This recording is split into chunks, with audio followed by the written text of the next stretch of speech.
oil and corporations. They are, but they're all religious-based, too. So they're all about religion and oil and corporations. Could be, and sure. occasionally getting rid of the Nazis. Yeah. So my point is, well, the Nazis the Nazis was religious too. Look what they did to the Jews. So that brought religion in. Vietnam was religious because Diem, our puppet president, and our country brought 100 Christian Vietnamese down to the south to be the government. Well, the southern Vietnamese didn't like these religious characters from up north, so they then became the Viet Cong. So all wars, pretty much in my lifetime, have had some religious basis, but certainly big business gets in there because wars are very profitable to certain big businesses. And, of course, big business needs to be in the Middle East so that we can get the oil out of the Middle East, so we can get the lithium out of Afghanistan. You know, they discovered a vein of lithium there they say is worth $1 trillion. Well, what is lithium used for? Every cell phone, computer, and soon-to-be electric cars. Let's talk about why we're really there. We're not there. How does any of these wars affect our freedom in any way? The United States is not in any threat. They're not going to do a Normandy invasion on us, Al-Qaeda in Virginia. No, but hang on, you're being slightly naive, aren't you? Because I'm not being naive, sir. I think you are being naive. No. Because I think that it's clear one of the main reasons that America went into Afghanistan was to try and get Al-Qaeda dismantled, the organization which committed the 9/11 atrocity. Really? Well, you don't think so? Well, how come Al-Qaeda put the heroin business out? They took all the poppy growers and stopped the production of heroin. What would you have done? Wait, now how much of that illegal heroin was propping up the international banks with laundered money, and when it dried up, the first recession happened? Well, now that we're back in there, we aligned with the poppy growers, and the heroin business is back up full swing again. I thought we fight a war on drugs here. All right, Jesse, Seems we're not so quickly like they did Lee Harvey Oswald.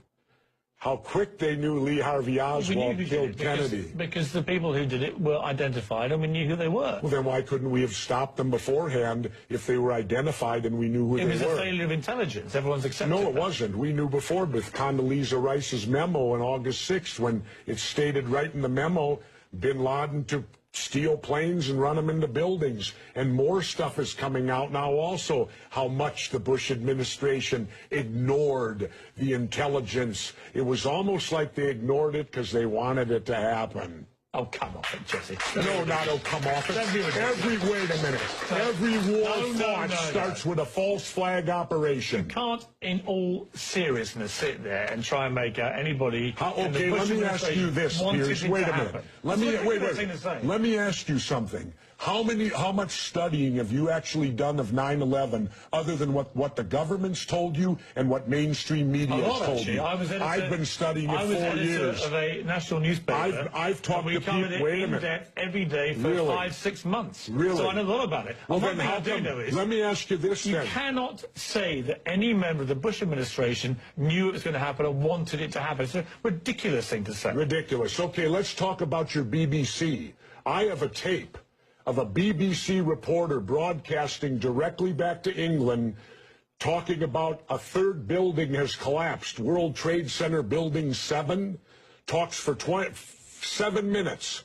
All the while she's talking, World Trade Center Building 7 is still standing right behind her. It didn't fall for another half hour, yet they were doing a pre-broadcast back to England that, yes, it's true, you need to that this building fell and it hadn't fallen yet. If you're trying to make out the British Broadcasting Company, one of the most respected news organisations in the world, was inventing huge buildings falling over, you need to have a break, Jesse. We'll come back after the break, and we'll talk about Israel and Iran. Are you kidding me?